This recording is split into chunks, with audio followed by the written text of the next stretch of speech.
Assalamualaikum warahmatullahi wabarakatuh. Kembali pada video pembelajaran kita di kesempatan kali ini di materi sejarah dan konsep rumus Pitagoras. Baik, kita bahas pertama sejarah rumus Pitagoras.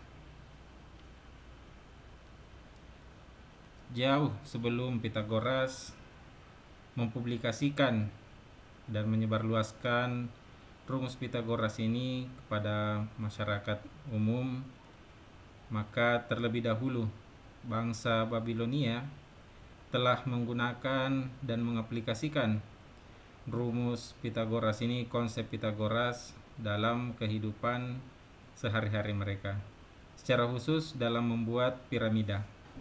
Hal ini dibuktikan dengan penemuan sebuah situs bersejarah, benda bersejarah yang memuat catatan triple Pitagoras. Jadi benda ini memuat catatan-catatan ukuran-ukuran yang semuanya adalah triple Pitagoras. Jadi ini membuktikan bahwa jauh sebelum Pitagoras menemukan, ternyata bangsa Babilonia telah menggunakan aturan atau konsep Pitagoras ini.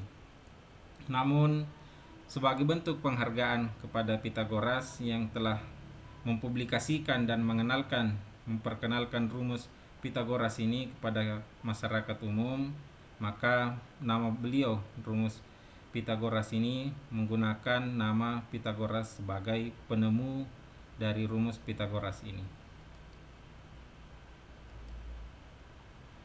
Baik, untuk selanjutnya mari kita lihat bagaimana bentuk rumus Pitagoras itu. Sekaligus di bagian ini kita akan coba melihat pembuktian dari rumus Pitagoras. Rumus Pitagoras ini berkaitan dengan segitiga siku-siku. Misalnya untuk segitiga siku-siku ini, sisi alasnya kita simbolkan dengan A, sisi tegaknya kita simbolkan dengan B, dan sisi miringnya kita simbolkan dengan C. Kemudian kita buat dari ukuran alasnya sebuah persegi dengan ukuran A pangkat 2. Kemudian untuk ukuran sisi tegaknya kita buat sebuah persegi juga dengan ukuran B pangkat 2. Begitupun dengan sisi miringnya kita buat sebuah persegi dengan ukuran C pangkat 2. Untuk selanjutnya coba kita perhatikan bagaimana membuktikan bahwa rumus Pitagoras A tambah B, A pangkat 2 tambah B pangkat 2 sama dengan C pangkat 2. Olehnya itu, di bagian persegi B pangkat 2 ini, kita akan buat sebuah garis yang sejajar dengan sisi C. Jadi, sebuah garis mulai dari titik ini yang sejajar dengan garis C ini. Seperti ini bentuk garisnya. Kemudian kita buat lagi sebuah garis seperti ini. Sehingga kemudian kita dapat 4 bangun baru dari persegi B pangkat 2 ini. 1, 2, 3, 4.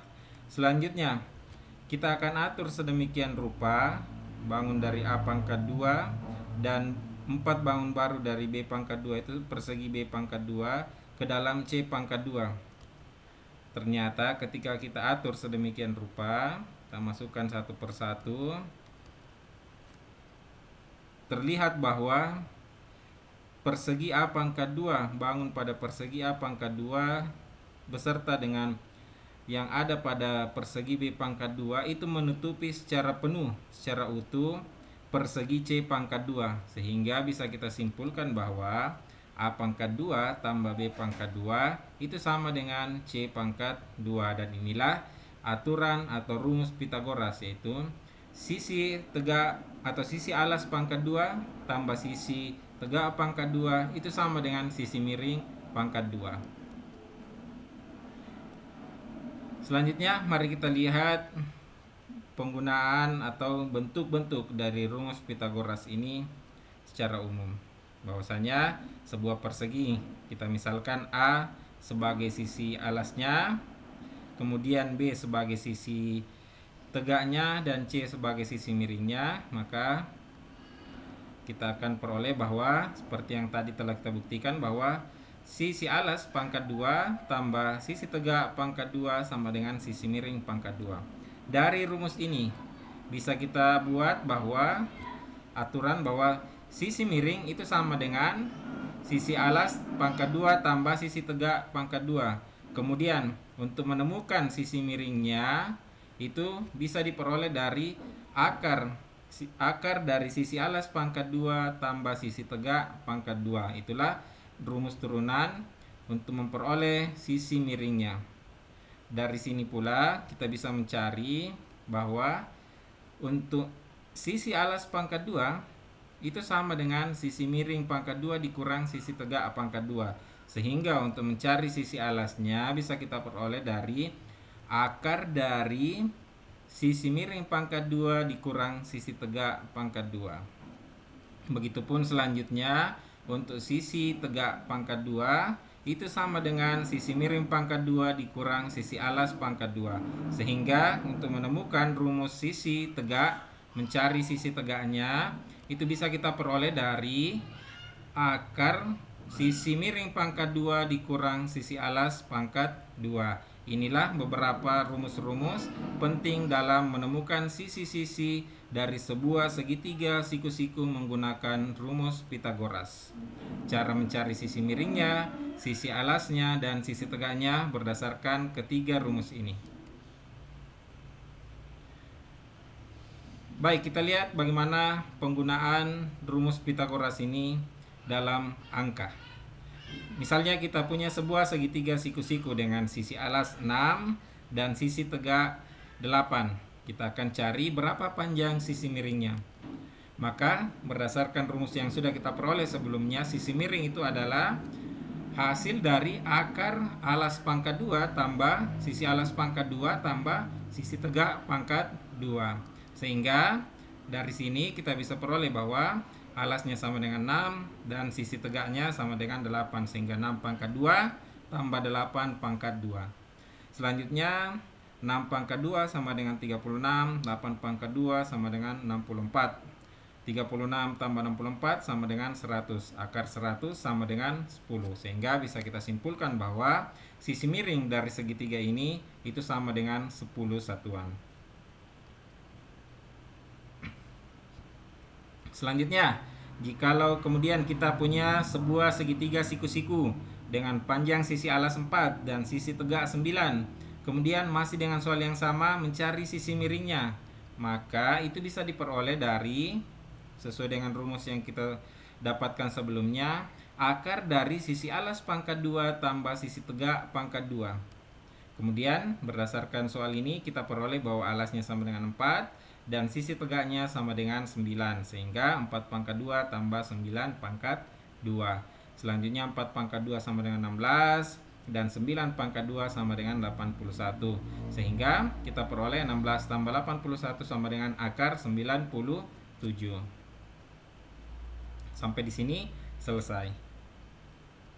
Kemudian selanjutnya kita punya bentuk soal yang lain. Misalnya di bagian ini yang kita ketahui adalah sisi miring dan sisi alasnya. Jadi sebuah segitiga siku-siku dengan sisi miring 6 dan sisi alas 3. Yang diminta tentukan panjang sisi tegak dari segitiga ini. Maka untuk ini kita gunakan rumus B. B adalah sisi tegaknya, di mana untuk menemukan sisi tegaknya itu diperoleh dari akar sisi miring pangkat 2 dikurang sisi alas pangkat 2. Berdasarkan soal, kita ketahui bahwa sisi miringnya sama dengan 6 dan sisi alasnya sama dengan 3, sehingga 6 pangkat 2 dikurang 3 pangkat 2. Selanjutnya, 6 pangkat 2 sama dengan 36, 3 pangkat 2 sama dengan 9. 36 dikurang 9 itu sama dengan 27. Akar 27, kalau bisa kita uraikan, silakan diuraikan. Ini bisa ya, untuk bentuk seperti ini. Itu kita peroleh dari akar 9 dikali 3. Kenapa kita pilih 9? Karena 9 ini salah satu bilangan yang bisa menghasilkan akar bulat. Jadi seperti itu, makanya kita pilih 9. Selain 9 bisa kita pilih 4. Taruhlah 4, kemudian 9, kemudian selain itu 9.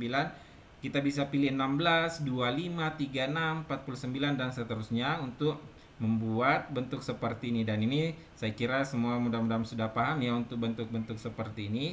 Ini hanya menguraikan bentuk akar. Baik, kembali lagi bahwa akar dari 9 kali 3. Selanjutnya kita bisa tuliskan dalam bentuk seperti ini. Akar 9 dikali akar 3. Selanjutnya 9 ini bisa menghasilkan bilangan bulat akar 9. Sehingga kita peroleh nilai sisi atau panjang sisi tegaknya sebesar 3 akar 3 satuan.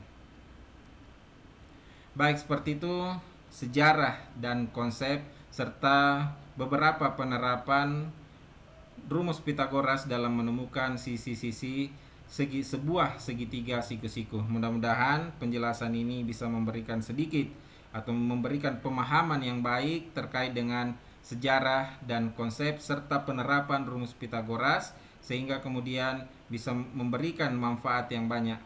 Demikian penjelasan kita. Assalamualaikum warahmatullahi wabarakatuh.